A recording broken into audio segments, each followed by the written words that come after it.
Buenas tardes, buenas tardes a todas y a todos. Les quiero agradecer muchísimo esta oportunidad de poder compartir con ustedes este histórico momento. La verdad que estamos todos muy emocionados después de lo que hemos escuchado. Y bueno, rápidamente vamos a presentar a nuestra invitada, Laila Abu Shihab, que ella casualmente la hemos invitado para hablar hoy de su libro, Conversaciones fuera de la catedral, y vamos a tener una charla para que ella nos explique un poco cómo fue este libro de investigación que ella hizo entrevistando a dos referentes del feminismo en su país, Colombia, que llevaron a la lucha para que fuera legalizado el aborto en Colombia después de los 24 meses de gestación, lo que tiene una importancia histórica en el país. Y Laila, ¿estás por allí? A ver, no la veo.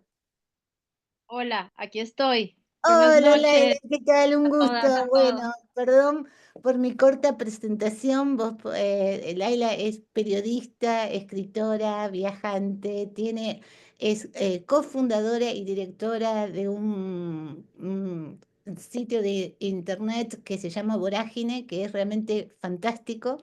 Una vez que uno entra allí no puede irse.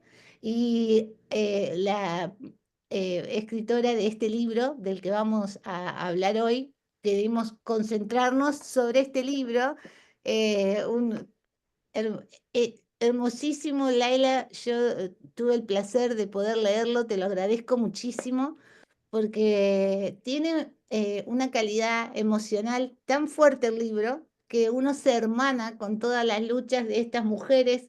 Tu diálogo es con Cristina Villarreal Velázquez y con Ana Cristina González Vélez, que son dos de los referentes que vos vas tomando como para ir desarrollando la historia de lo que fue esta lucha en Colombia por los derechos al aborto que la base, digamos, del mensaje, que a mí fue lo que más me emocionó, fue recuperar la libertad de los cuerpos, y ponerlo en un sentido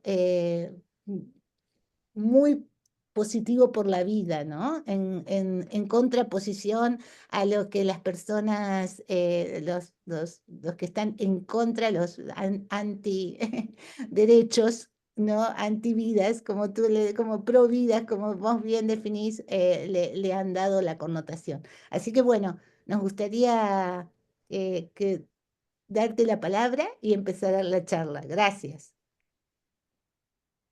Pues Adriana, un placer. Me alegra mucho conocerte. Espero que algún día sea personalmente. Claro que sí. Mariano, a ti gracias también por pensar en mí para estar en este espacio. Como dijo Mariano, pues nosotros nos conocemos desde cuando éramos muy jóvenes, que ya es como toda la vida, y a mí me alegra muchísimo tener estos espacios por tres razones. Una, porque amo conversar. Dos, porque mucho mejor aún si es con personas de muchos países de América Latina, me parece fabuloso. Y tres, porque si es alrededor de un fogón, así sea virtual, pues me parece fenomenal. Entonces, de verdad, gracias por invitarme. Este libro del que les habla Adriana, que aquí, pues si ven mi camarita, este es en físico, se los muestro. Sí. Se llama Conversaciones fuera de la Catedral, una historia del derecho al aborto en Colombia. Lo pueden comprar digital desde cualquier rincón del mundo, se lo conté a Adriana hace unas semanas. Desafortunadamente, a pesar de que lo editó una editorial muy grande, que tiene presencia en todos los países de América Latina, creo que no ha salido de Colombia en físico. Pero bueno, ojalá en algún momento dado llegue a Argentina, a México, en fin. Este libro, sí. No, perdón, quería como lectora compartir que la versión de Kindle que se puede leer a través de un teléfono de computadora tiene el plus de que hay conexiones a todos los podcasts y a todas las conexiones de YouTube. Entonces es un libro interactivo, lo que a mí me resultó realmente fascinante. Como lectora me encantó eso. Sí, exacto, es un libro interactivo. Al final de cada capítulo hay un código QR que lleva o a, por ejemplo, una playlist de Spotify o a un video en YouTube o a un documento escrito como que complementa lo que dice cada capítulo. Ustedes ven aquí que son tres los nombres que aparecen porque somos tres las coautoras, pero les explico también un poco por qué somos tres, que Adriana un poco entraba en ese tema. Yo soy la narradora que tuvo el placer y el privilegio de contar esta historia a partir de una gran conversación con estas dos otras mujeres que son Cristina Villarreal y Ana Cristina González, que son las dos pioneras del movimiento feminista Causa Justa. Causa Justa es el movimiento feminista que está detrás, que logró la histórica despenalización del aborto en Colombia hasta la semana 24. Esto ocurrió justamente hace 3 años, en febrero del 2022. Cuando ocurrió, Colombia se convirtió en uno de los países más garantistas del mundo en términos de proteger los derechos sexuales y reproductivos de las mujeres. Es el más de América Latina. Hay otros países que han despenalizado con un plazo de semanas menor: Argentina, Cuba, Uruguay, México, sobre todo el Distrito Federal, tienen como también unas regulaciones, pero ninguna tan amplia, digamos, como la que hay en Colombia. Eh, y yo tuve el placer de poder narrar esta historia. Es el título, bueno, no sé a ustedes en qué les ponga a pensar este título, Conversaciones fuera de la catedral, pero lo que a mí me gusta mucho es que remite, puede tener como muchas interpretaciones posibles. Hay personas que inmediatamente que lo leen y dicen, tienen la referencia al libro de Vargas Llosa, De de Mario Vargas. Vargas Llosa, en el que igual la catedral, pues no era la catedral como la iglesia, ¿no? Sino era un bar, para quienes lo han leído. Entonces, digamos, como que estábamos pensando en la catedral, pero sobre todo este título remite a que todo el trabajo que ha hecho el movimiento feminista en Colombia en los últimos años ha sido por sacar la conversación sobre el aborto de los púlpitos, de la iglesia, porque digamos que se había concentrado allí y allí se estaban produciendo un montón de desinformaciones y de... Entonces, lo que hizo el movimiento feminista en los últimos años es que lo sacó de las iglesias y lo llevó a la calle. Ha habido unas movilizaciones tremendas en los últimos años en Colombia en favor de los derechos de las mujeres que no veíamos antes. Digamos, Argentina es un referente en esto porque es normal que en Argentina la gente salga a movilizarse por sus derechos. En Colombia no tanto. Entonces, el movimiento feminista Causa Justa logró sacar la conversación a la calle, llevarla a la academia, llevarla a los medios de comunicación, llevarla a muchos lugares.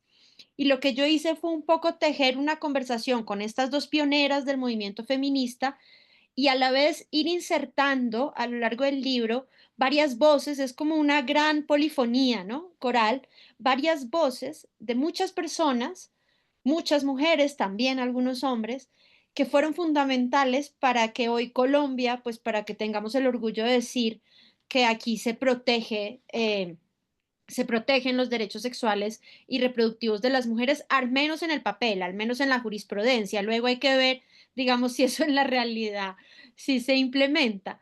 Y lo que hicimos en el libro, a mí me parece muy bello el ejercicio porque Cristina y Ana Cristina, las dos pioneras del movimiento feminista, ellas ya habían contado esta historia, pero de manera académica, más bien aburrida, y también como para una burbuja, para un círculo del que normalmente no sale. Y el intento que yo hice en este libro es de narrar la historia, pues de hacerla narrativa, de hacerla atractiva, ¿no? De contarla de manera que saliera del círculo académico y que cualquier persona que pase por una librería aquí en Colombia o que como Adriana se lo encuentre en digital, en el mundo digital, pues se sienta como atrapada por la historia, con todo y que por supuesto los detalles son para Colombia. Ahora, el libro tiene un prólogo de una de mis novelistas latinoamericanas favoritas, que es una argentina, que se llama Claudia Piñeiro. El prólogo es una belleza. Es una Yo belleza. es una belleza. Voy a tratar de antojarlos para que compren el libro, para que compren el libro en digital. El prólogo es hermosísimo.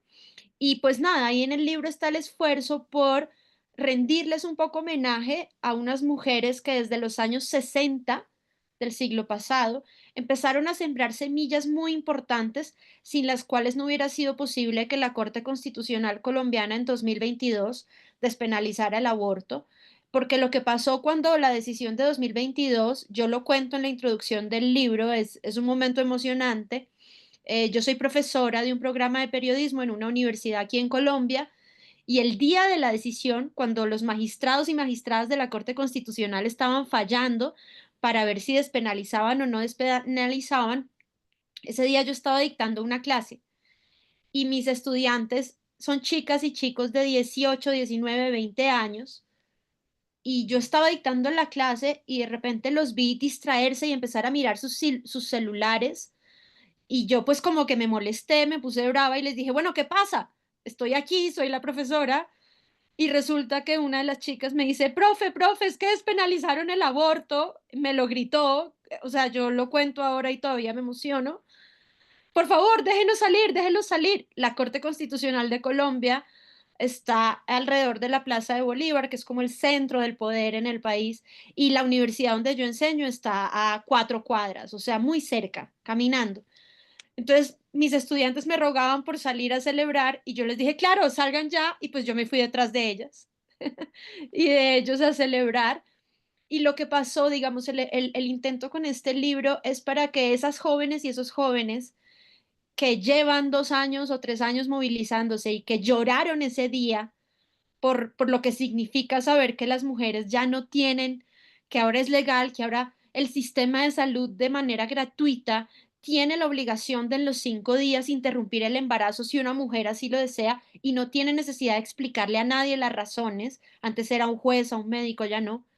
El intento era para que estos jóvenes y estas jóvenes entendieran que eso fue posible porque unas mujeres por allá en los años 60 y 70, cuando ni siquiera se hablaba de aborto, cuando esa palabra estaba prohibida y era un tabú, cuando el aborto estaba completamente criminalizado en Colombia, empezaron a sembrar semillas.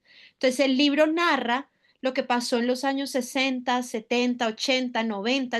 Los 90 es una década fundamental para el movimiento feminista en el mundo, en la primera década del 2000 hasta llegar a la decisión del 2022. Y eso es como lo que tratamos de contar ahí. Sí, y bueno, como lectora yo te quiero agradecer porque el libro realmente tiene una trayectoria amorosa que va llevando al lector a recorrer toda esa historia. Para mí he descubierto muchísimas cosas que no conocía, también te lo agradezco por eso, cómo fue el movimiento de las mujeres cineastas que hicieron cine mujer para también mostrar esta lucha y visualizarla.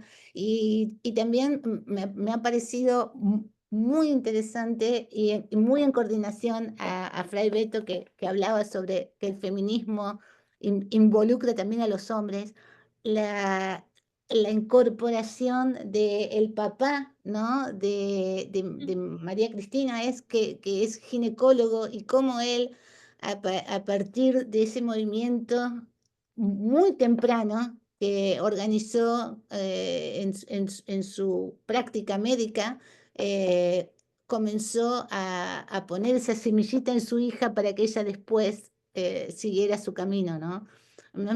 Es realmente muy, muy hermoso. Y en la otra compañera, ella habla de la figura de su abuela, entonces es realmente, me parece que está muy logrado eso que quisieron hacer, que no sea un producto académico cerrado, elitista, sino que nos llega a todas las mujeres y nos motiva para seguir en esta lucha. Muy hermoso. No, Te lo no agradezco sabes mucho.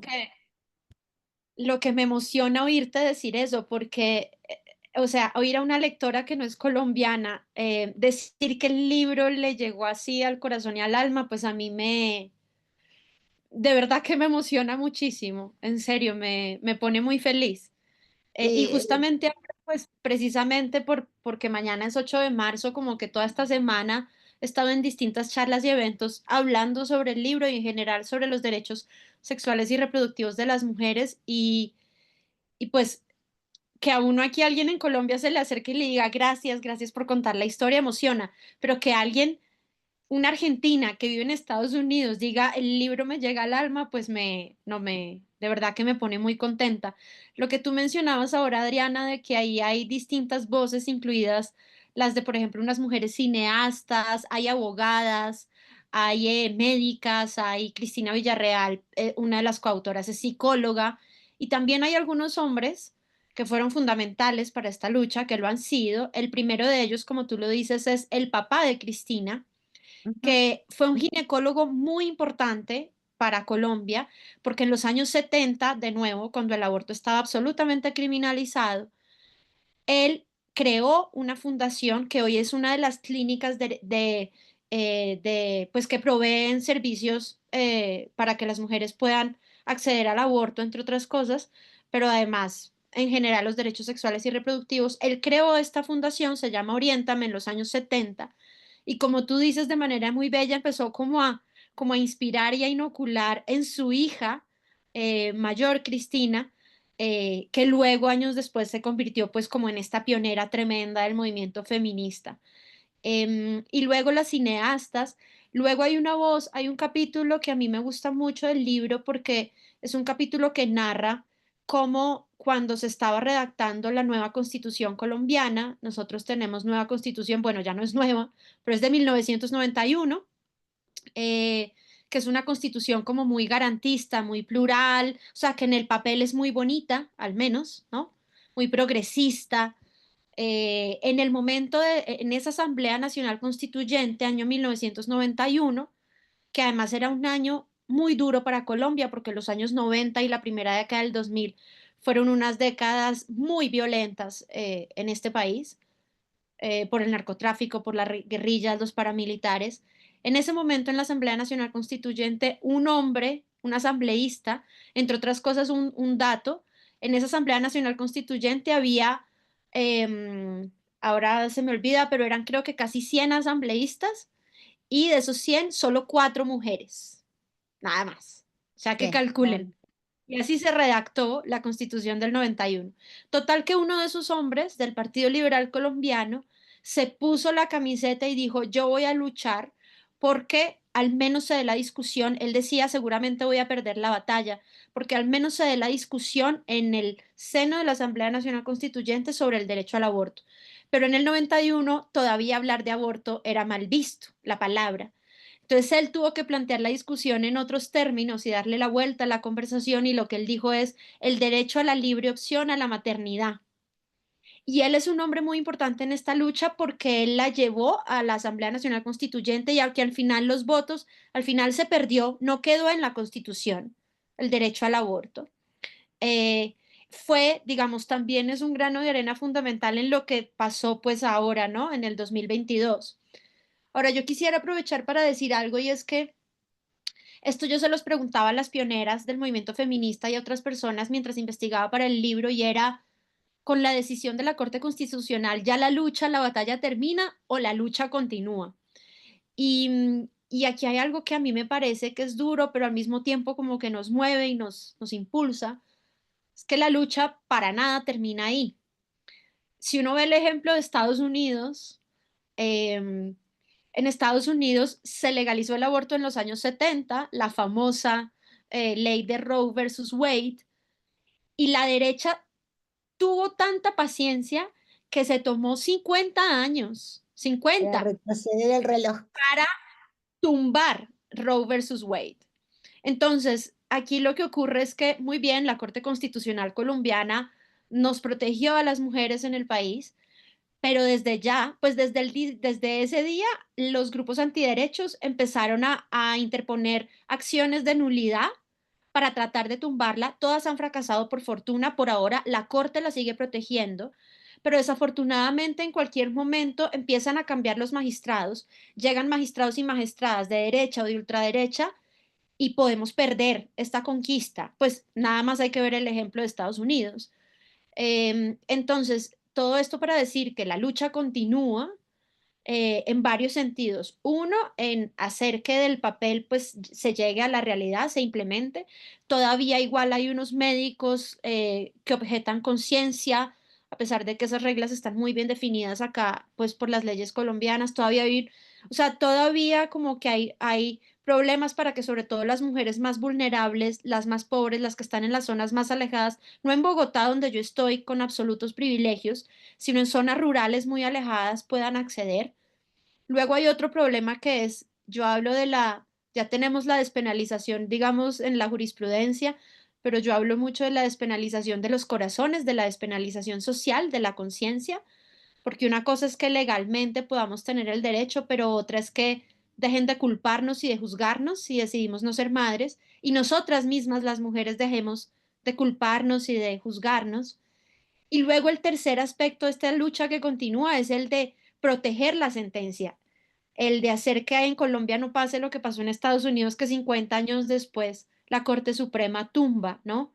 El derecho al aborto. Entonces la batalla continúa, y Ana Cristina González Vélez, que es una de las pioneras del movimiento feminista, lo dice a mí me parece que es fenomenal como ella lo ha descrito. Ella dice que la batalla por el derecho al aborto es la batalla cultural de este siglo. Ella lo dice así, porque eso tiene relación con los derechos de la mujer, con decidir lo que ocurre con mi propio cuerpo, pero también con la libertad, con la democracia, con la paz. Es muy bello como ella habla de que esto es la batalla cultural del siglo. Sí, a mí me emocionó mucho cuando dicen que el aborto es un acto de desobediencia. Y eso me pareció fundamental, porque hacerse consciente del cuerpo, de la decisión de ser madre, nosotros en Argentina siempre decíamos cuando estábamos activando para que se hiciera legal, la maternidad será deseada o no será.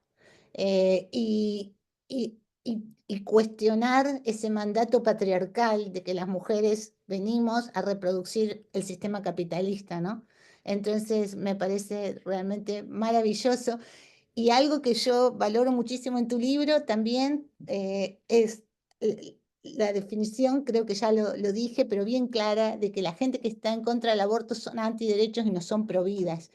Y en eso me parece que es políticamente, ideológicamente, humanamente tan correcto y tan claro para después abrir hacia otras charlas, porque yo, por ejemplo, hoy mirando tu portal Vorágine, una de las notas que veía es cómo las mujeres que defienden la vida, que defienden los ríos, que defienden el Amazonas, están condenadas y amenazadas a una sentencia de muerte por su activismo.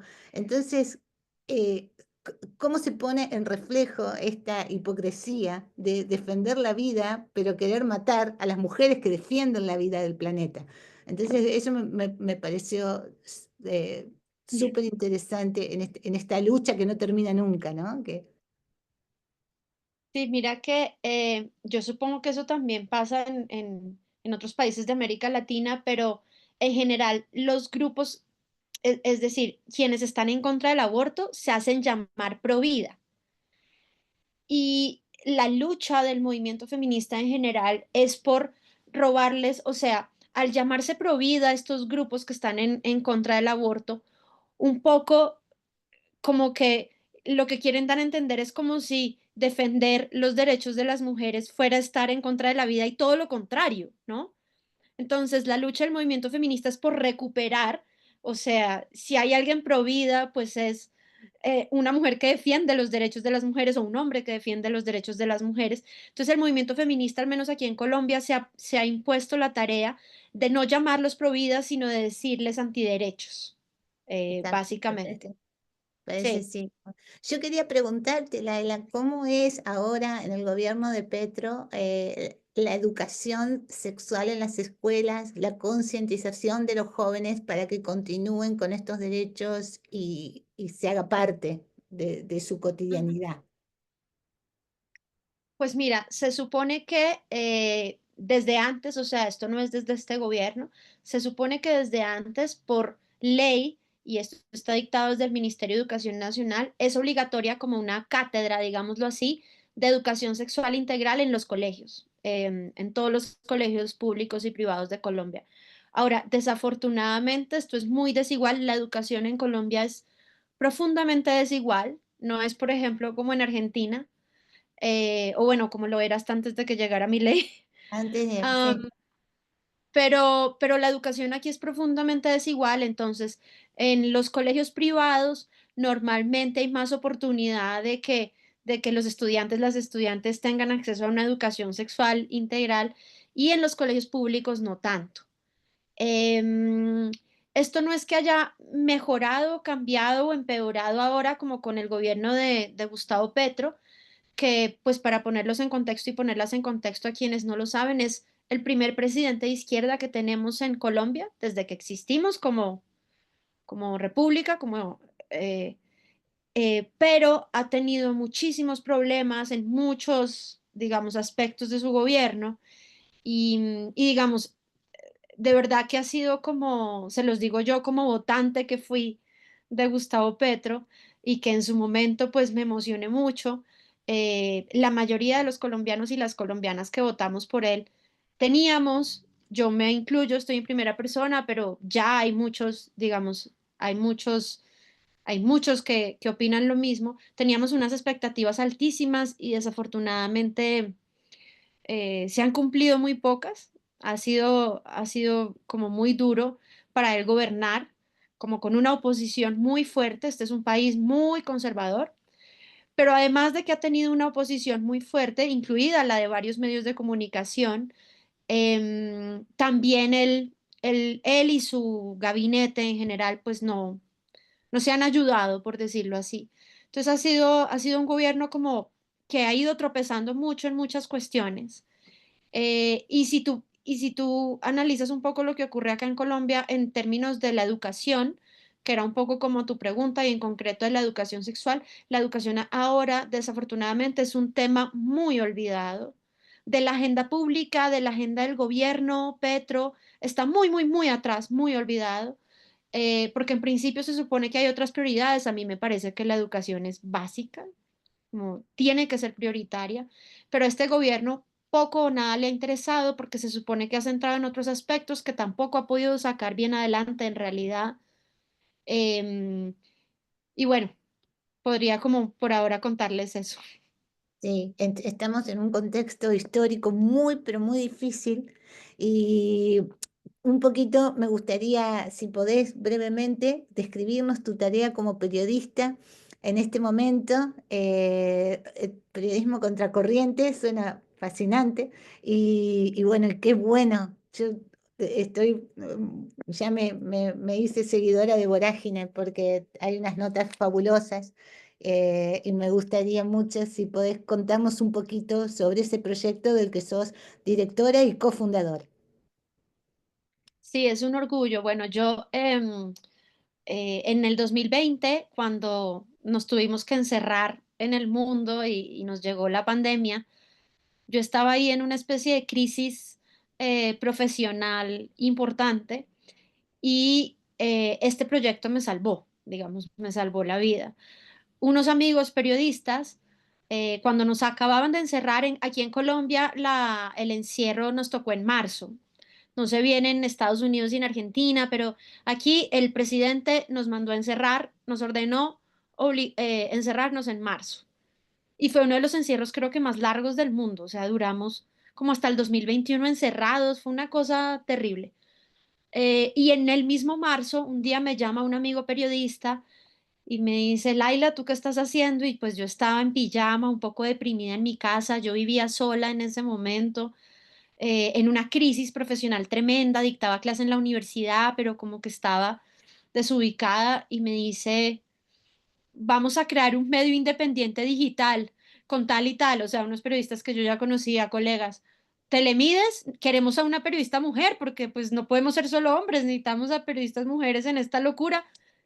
Y él me dijo, no me tienes que responder ya, piénsalo, si quieres te llamo mañana. Y yo le dije, no, no, ya, te respondo ya. Sí, listo, ¿qué hay que hacer? ¿Dónde firmo? Y nos metimos en esta locura. Mucha gente nos criticó, esto es 2020, mucha gente nos dijo que éramos suicidas, que cómo se nos ocurría crear un medio de comunicación en la pandemia y cuando los medios de comunicación están en una crisis tremenda, pues no solo de credibilidad y de confianza, la prensa tradicional y masiva, sino el modelo de financiamiento, el modelo de negocio, pues está hecho añicos. Y nosotros nos metimos y ya vamos a cumplir 5 años ahorita en junio Vorágine es un medio que está especializado en hacer investigación a profundidad sobre vulneración de derechos humanos, problemáticas ambientales y corrupción, denuncia de la corrupción y de abuso de poder. Nosotros hacemos unas investigaciones muy duras sobre corrupción en todos los sectores y en todos los poderes aquí en Colombia.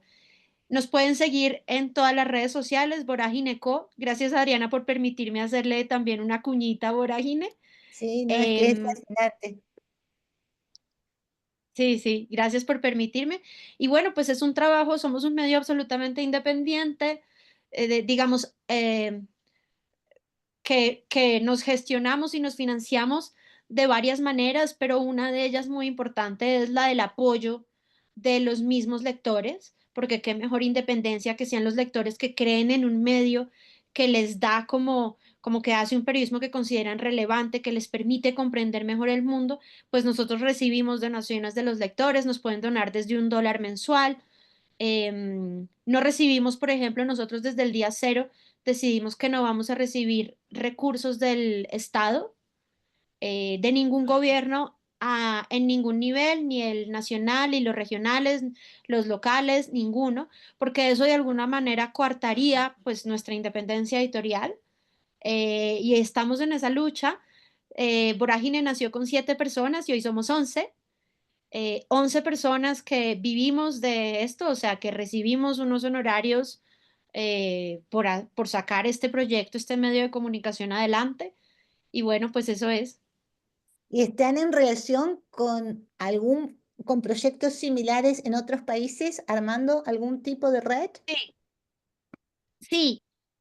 Tenemos primero una alianza con medios aquí en Colombia que se llama la Liga contra el Silencio y luego tenemos alianzas con medios de Perú, de México, de Argentina, de El Salvador, de Paraguay. O sea, hemos hecho trabajos, trabajamos en red. Nosotros creemos como en el poder de trabajar en red, de las alianzas, del periodismo colaborativo y eso lo hacemos mucho.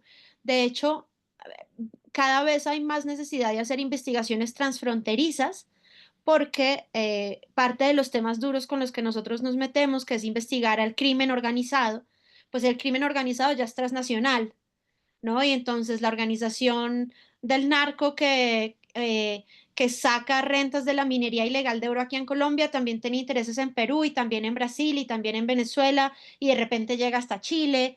Entonces son necesarias las alianzas con otros medios de otros países y las hacemos, o sea, las tenemos y las hacemos permanentemente, sobre todo en temas ambientales. Nosotros trabajamos en red muy de la mano con Mongabay Latam, que es un medio latinoamericano que cuenta historias de México, Argentina, que tienen que ver con crímenes ambientales y problemáticas ambientales. Y nosotros permanentemente hacemos alianzas con ellos. Esa historia que creo que a la que te referías ahora de la historia de vida de la defensora Eh, del Amazonas fue en alianza con Mongabay Latam, que es un medio latinoamericano.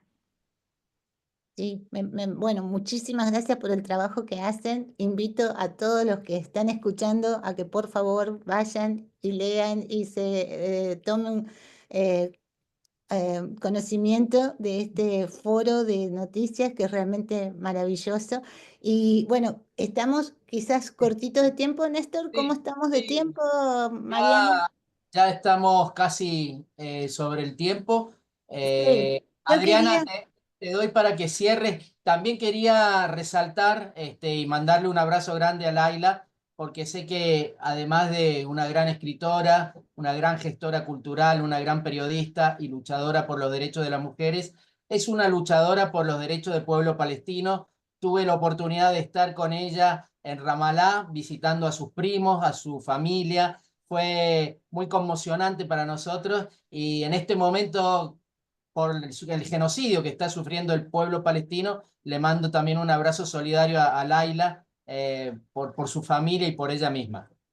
gracias Mariano por acotar esa información que queríamos resaltarla. Estamos acá con el pueblo de Gaza y luchando siempre por Palestina libre, así que ojalá muchos más se sumen a esa lucha. Bueno, Adriana, sí. sí, un segundito. Creo que había una pregunta ahí de Ricardo que no vieron que tenía la mano levantada. Ah, perdón. Sí, Ricardo. Gracias, Néstor. Rápidamente, Laila, me da mucho ánimo desde Caracas, Venezuela, escucharte, tu frescura y lo que estás haciendo es increíble. Espero poder leer el libro. Tengo un amigo que viene de Bogotá pronto y se lo voy a encargar. Pregunta para ti, hablando de la mujer. Comparto tus observaciones sobre el gobierno de Petro, lo difícil que ha sido para él, tanto por la oposición como por los propios errores dentro de su gabinete. Dentro de su gabinete, por primera vez, se nombra una mujer eh, afrodescendiente, no la primera vicepresidenta de Colombia, es la segunda, pero es la primera vez que es una mujer afrocolombiana, Francia Márquez, y él la designa con la tarea de ser también ministra de Igualdad y Equidad. Quisiera oír tu perspectiva, cómo le fue, cómo le está yendo a Francia Márquez y el hecho de que ella renunció o la hicieron renunciar a este específico cargo y quizás el futuro, la influencia que ella pueda tener o seguir teniendo en el futuro en la política en Colombia. Gracias. No, gracias a ti, Ricardo. Espero que la persona que vaya de Bogotá te lleve el libro. Y si no, pues que me busque y que yo le ayude a conseguirlo de alguna manera. Pues mira, rápidamente, Francia Márquez es la primera vicepresidenta afro, como tú dices, del país. Em, eh, de este gobierno, el gobierno Petro, creó el Ministerio de la Igualdad. El Ministerio de la Igualdad no existía. Y lo creó un poco porque Francia Márquez dijo, es necesario crearlo porque todavía hay mucho trabajo por hacer para no solo los derechos de las mujeres, pero también de la comunidad LGBTI, o sea, de, no se trataba solo de los derechos de las mujeres, o sea, esto no es solamente una lucha, digamos, feminista, es también una lucha por la población afro, por los indígenas, en fin. Desafortunadamente, ella desde hace unas semanas ya no es ministra de la Igualdad. Y esto tiene que ver con que el presidente Petro, eh, de una manera muy, como muy obstinada, se ha empecinado en mantener en el gobierno y en darle muchos cargos de mucho poder en este momento, ministro del Interior, pero hasta hace 2 semanas o 3 semanas, jefe de gabinete, a un personaje, a un político muy oscuro de este país, que lleva muchos años como una veleta adecuándose al partido que más le convenga. Él fue aliado de Álvaro Uribe, el presidente de la ultraderecha, y luego de Juan Manuel Santos, y luego de Gustavo Petro. Y es un político que tiene detrás muchas denuncias de corrupción y desafortunadamente ahora de denuncias por violencia contra la mujer, contra su esposa. Pues resulta que el presidente Petro, al obstinarse en mantener a este señor en el poder, hizo que no solo Francia Márquez, sino varias mujeres del gabinete de Petro, que son feministas, que se reconocen como feministas, como mujeres de izquierda progresista, públicamente, esto fue hace 3 semanas, 4 semanas, le reclamaran al presidente y le dijeran, presidente, estamos muy tristes, nosotros no podemos compartir gabinete con este personaje que tiene denuncias por violencia de género detrás, en fin. Y esas mujeres, incluida Francia Márquez, decidieron renunciar, pasar su carta de renuncia a incluida la ministra de Ambiente, bueno, el ministro de Cultura, un hombre, pero que se solidarizó con el tema. Y llevamos 3 semanas en una crisis ministerial porque Petro igual después de eso decidió que todos los ministros protocolariamente le presentaran su carta de renuncia y aceptado unas, otras no, pero total que en este momento pues desafortunadamente no hay nadie formalmente como ministra o ministro de la Igualdad y el ministerio ha tenido muchos problemas para arrancar. El gobierno Petro lleva solo, se posesionó en agosto del 2022, o sea que ya lleva 2 meses y medio, 2 años y medio, perdón, y en estos 2 años y medio el ministerio ha tenido como muchos problemas para de verdad despegar. Entonces, el trabajo de Francia Márquez, sin embargo, ella sigue siendo vicepresidenta y no, o sea, Petro no la puede tumbar como vicepresidenta porque por ley en Colombia ese cargo es de elección popular, ella fue elegida por el pueblo colombiano, ahí veo a tu hija, hola, Em, y pues va a seguir siendo vicepresidenta, pero ya no pudo seguir siendo ministra de la Igualdad y eso tiene mucho que ver con una protesta de varios miembros del gabinete del presidente Petro que no están de acuerdo con que haya un personaje tan oscuro en el gabinete, pues que es el actual ministro del Interior. Muchísimas gracias por contarnos esta información y no sé si alguien más de la audiencia tiene alguna pregunta o si ya... Había, Adriana, dos mensajes nada más de Mónica Martínez desde Córdoba que dice: Laila, qué reconfortante escucharte. Ayer comencé la formación de doula en abortos, acompañamiento a personas gestantes y hoy tengo el placer de escucharte. Gracias. Y Lapa dice: hablando de los derechos humanos, quiero incluir el problema de la esterilización forzada, un problema serio en Perú, México, Costa Rica y los Estados Unidos. Bueno, piden la dirección, es voragine.co.co y no sé, Adriana, si querés cerrar y Mariano, después darle a Néstor. Sí, hola, ¿se puede preguntar aún? Sí, Bruno, adelante. Ah, está bien, bueno, yo tengo mucha curiosidad, incluso porque tengo una entrevista en el próximo martes con un experto en la Corte de Paz de Colombia. Quería preguntar a la colega colombiana, ¿qué rol cumple hoy por hoy el antiguo Clan del Golfo que se autodenominó Ejército Gaitanista? Porque he visto que expandió bastante y tiene condiciones de confrontación no solamente con el gobierno, pero también con otras fuerzas que serían supuestamente insurgentes. Quería, si usted puede, en una forma breve, comentar con nosotros qué rol cumple el Clan del Golfo y por qué se rebautizó de Ejército Gaitanista. Muchas gracias. Gracias, Bruno. Pues mira que justamente hace un par de horas publicamos en nuestras redes sociales, Vorágine Co en todas las redes, TikTok, Instagram, X, Facebook, un video que de hecho salgo yo, lo hago yo, justamente hablando sobre el Clan del Golfo. El Clan del Golfo es actualmente la organización criminal, el grupo armado ilegal más grande y más poderoso de Colombia. Es un grupo que se crea en los años 90, que crean unos ex paramilitares, o sea, desmovilizados de unos grupos paramilitares, pero en el que luego se mezclan, es una cosa muy rara.